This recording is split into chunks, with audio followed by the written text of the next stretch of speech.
The banquet hall glittered with the kind of wealth that stopped feeling like money and started feeling like atmosphere. Crystal chandeliers refracted light into rainbow patterns across tables draped in fabric that cost more than most planetary housing. Julian Varro moved through the crowd with practiced ease, his smile calibrated for maximum diplomacy and minimum genuine emotion. "Varro, congratulations on the Caliph merger." A board member from a rival corporation extended a hand. "Brilliant move."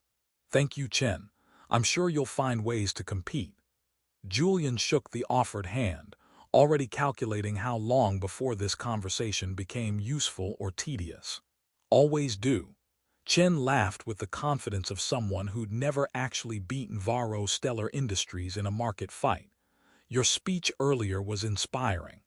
It had been 17 minutes of carefully crafted corporate philosophy that Julian's PR team had written.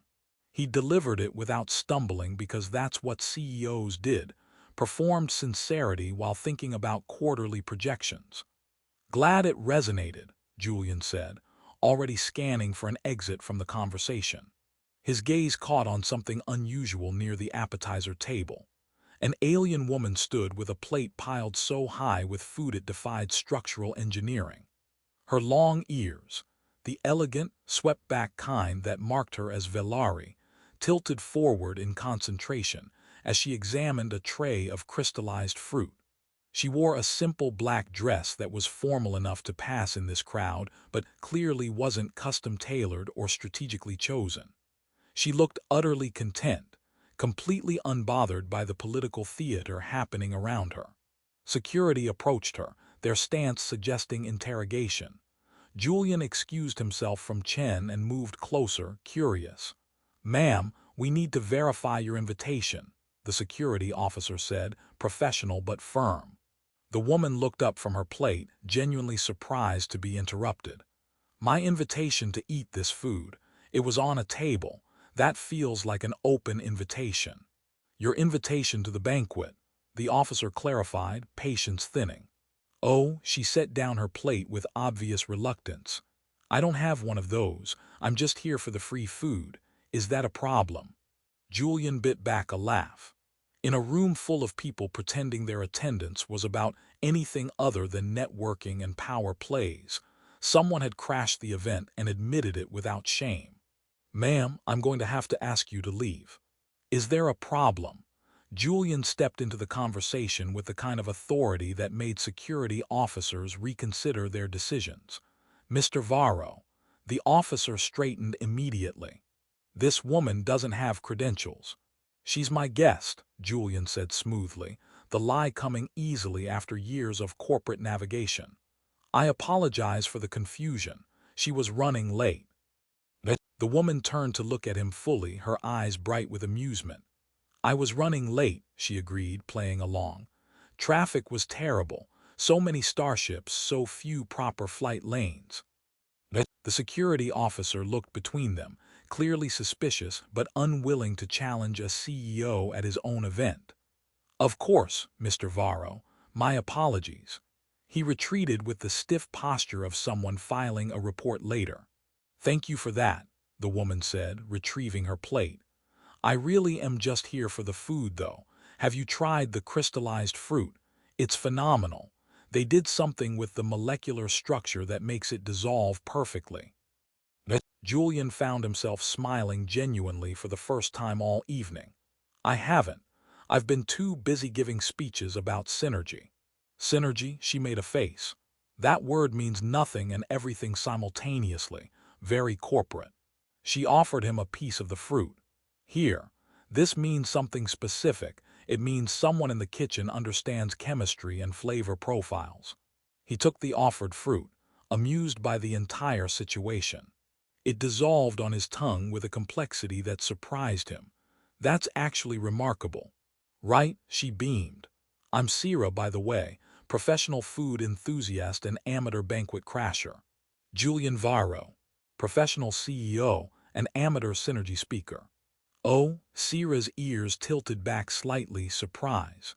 "You're the Varro.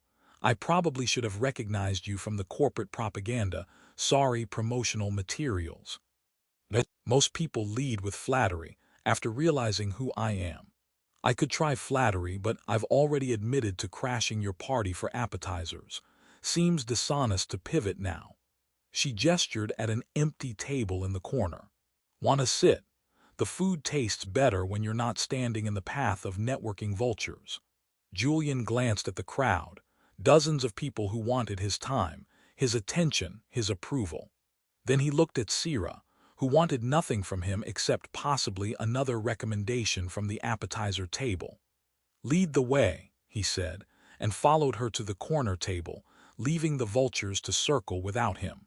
Sira approached eating with the same focus Julian usually reserved for hostile takeovers. She'd arranged her plate with strategic precision, proteins grouped together, starches forming a defensive perimeter, and the crystallized fruit positioned for optimal access.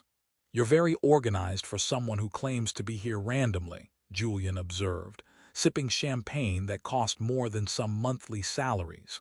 Food deserves respect. These chefs worked hard.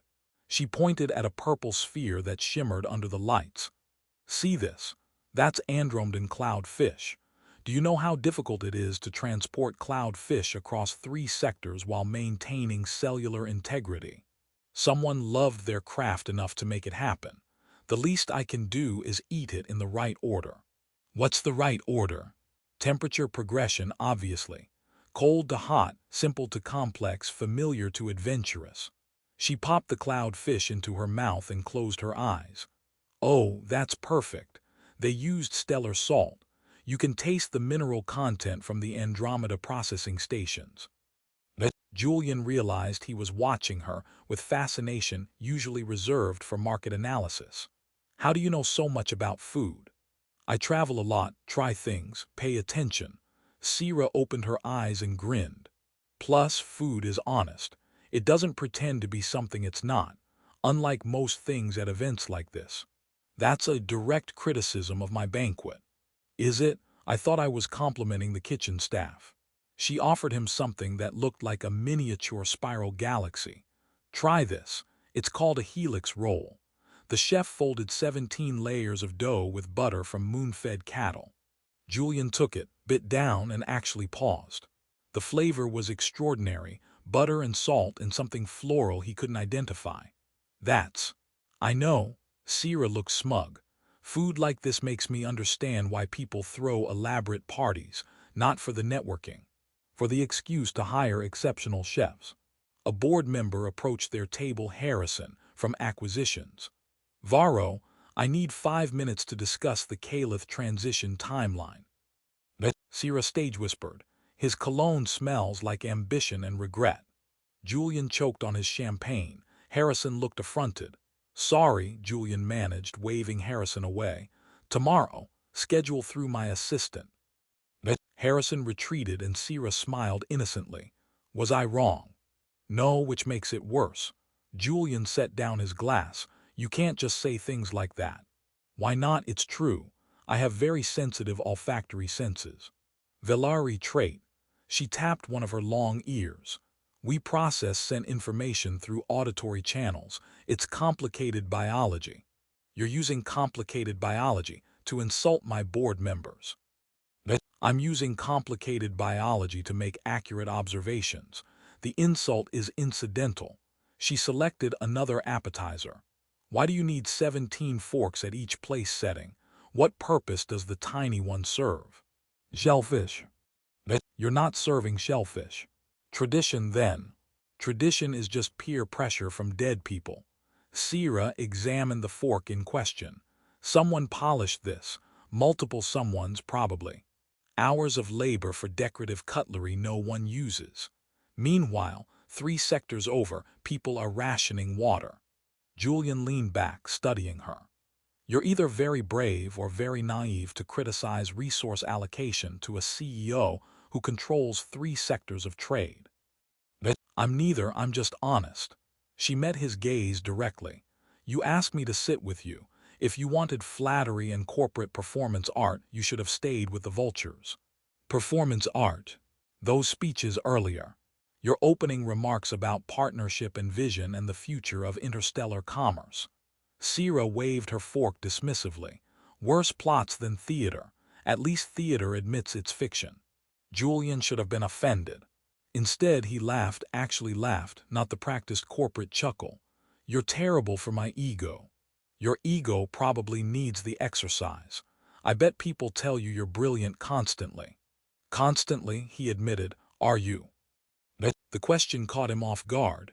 Am I brilliant? Are you? Or are you just rich and powerful enough that people pretend you are?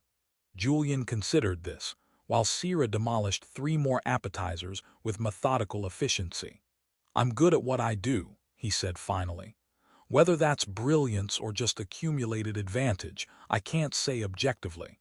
That's the first honest thing I've heard all night. Sierra smiled, and it transformed her face into something warm and genuine. Including from myself, I'm not really a professional food enthusiast.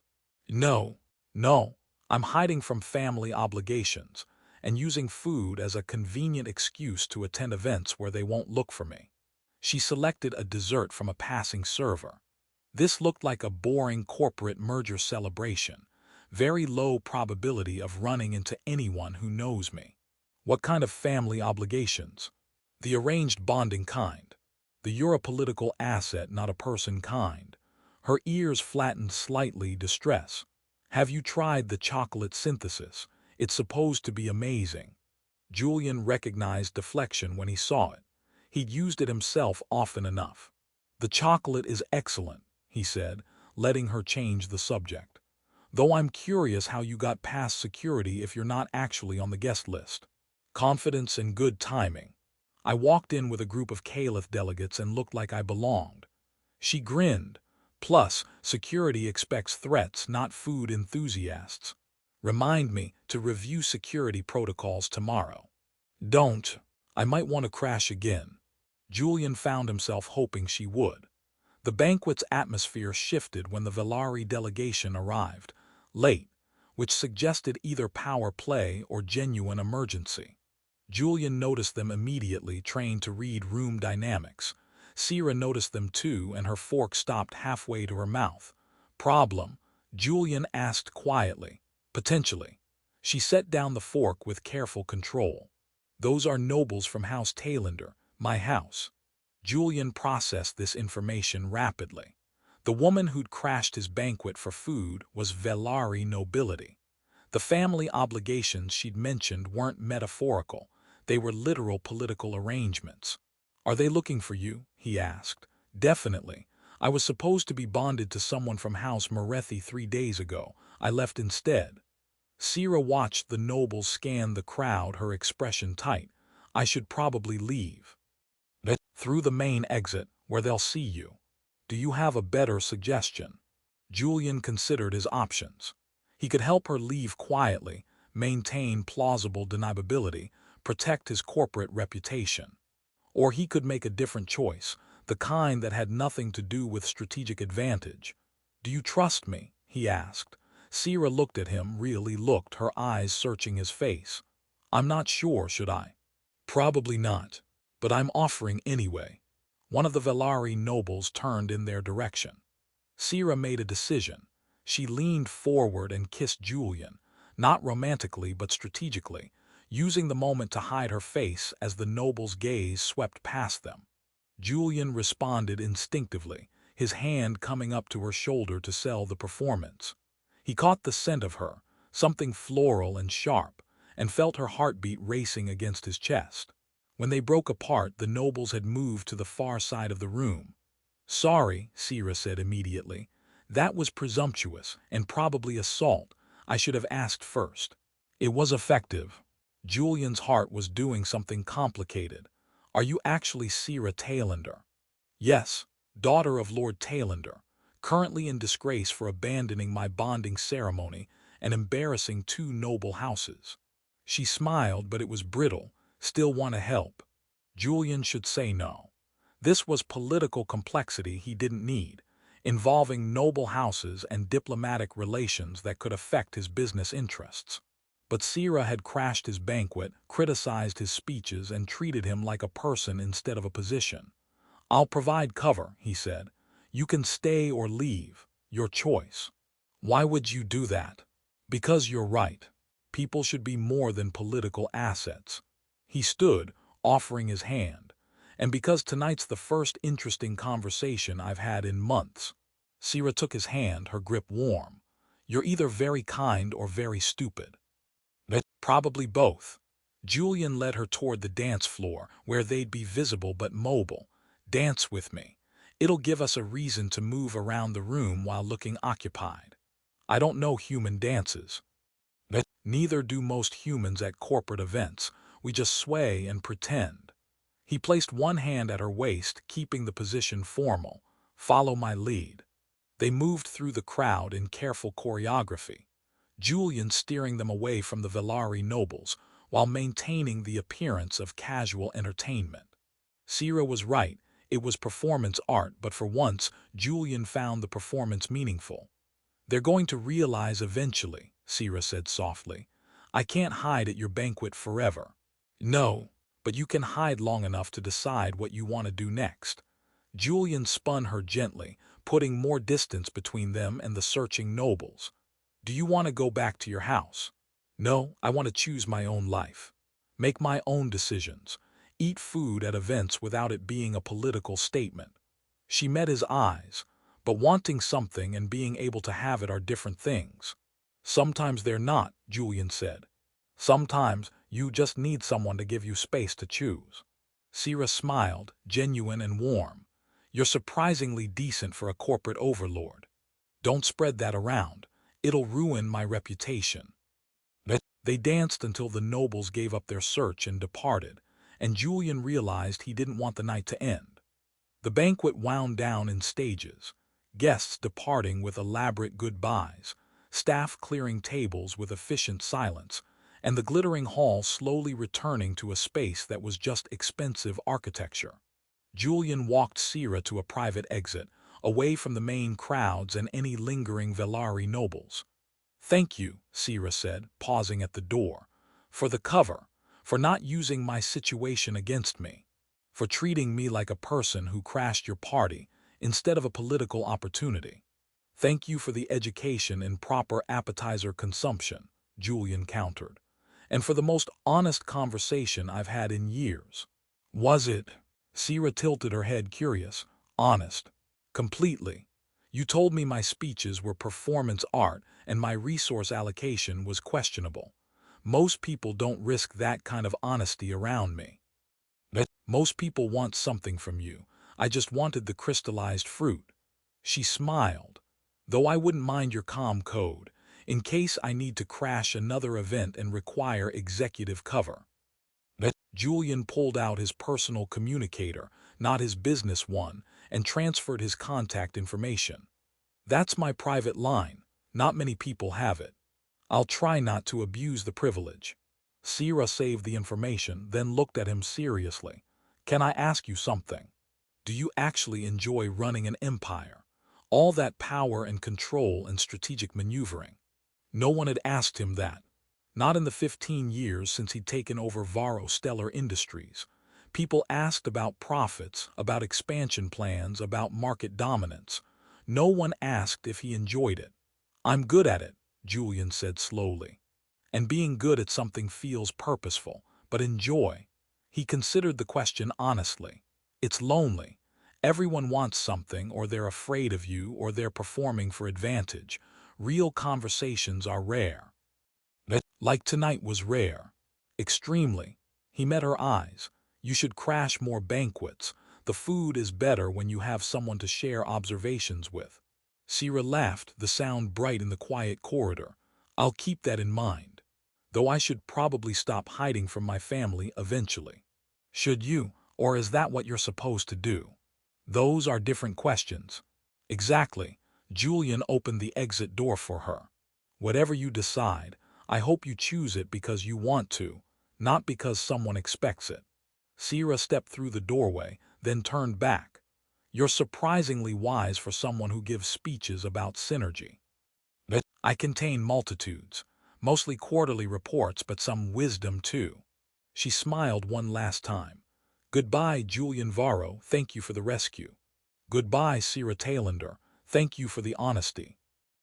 He watched her disappear into the night, returning to whatever complicated life noble daughters navigated. Julian returned to his empty penthouse office, poured himself a drink he didn't really want, and stared at the city lights below while thinking about a woman who crashed banquets for food and treated him like a person instead of a position. 3 days later, his personal comm chimed with a new message. The sender was listed simply as Sira. The message contained a picture, Sira at what looked like a diplomatic reception, holding a plate piled high with appetizers. The caption read, "Found better crystallized fruit at the Andromeda Embassy. Still think of you when I see excessive ice sculptures. Hope Synergy is treating you well." Julian laughed alone in his office, the sound echoing off glass and steel. He typed back, "Synergy remains meaningless. Food recommendations appreciated. How's the diplomatic circuit treating you?" Her response came immediately.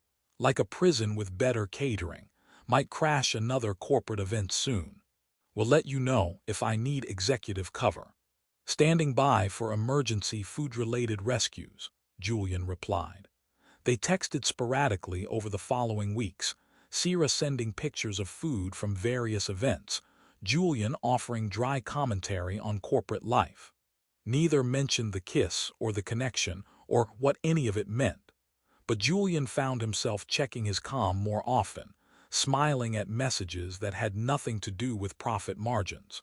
A month after the banquet, Sira sent a message that was just an address and a time, followed by, "New restaurant opening. Supposed to have revolutionary fusion cuisine. Want to crash it with me? I promise to only moderately embarrass you." Julian looked at his schedule, 3 meetings, 2 conference calls, 1 board presentation. All important, all tedious. He cleared his afternoon and typed back, "I'll bring my appetite for honest conversation." "Perfect. I'll bring my opinions on resource allocation." Julian smiled and realized that genuine bonds could form in the least likely places, when neither side was trying to impress, rule, or claim the other. Sometimes all it took was free food, brutal honesty, and someone willing to see past the performance to the person underneath. He arrived at the restaurant early, waiting by the entrance like someone who'd never learned to make strategic late arrivals.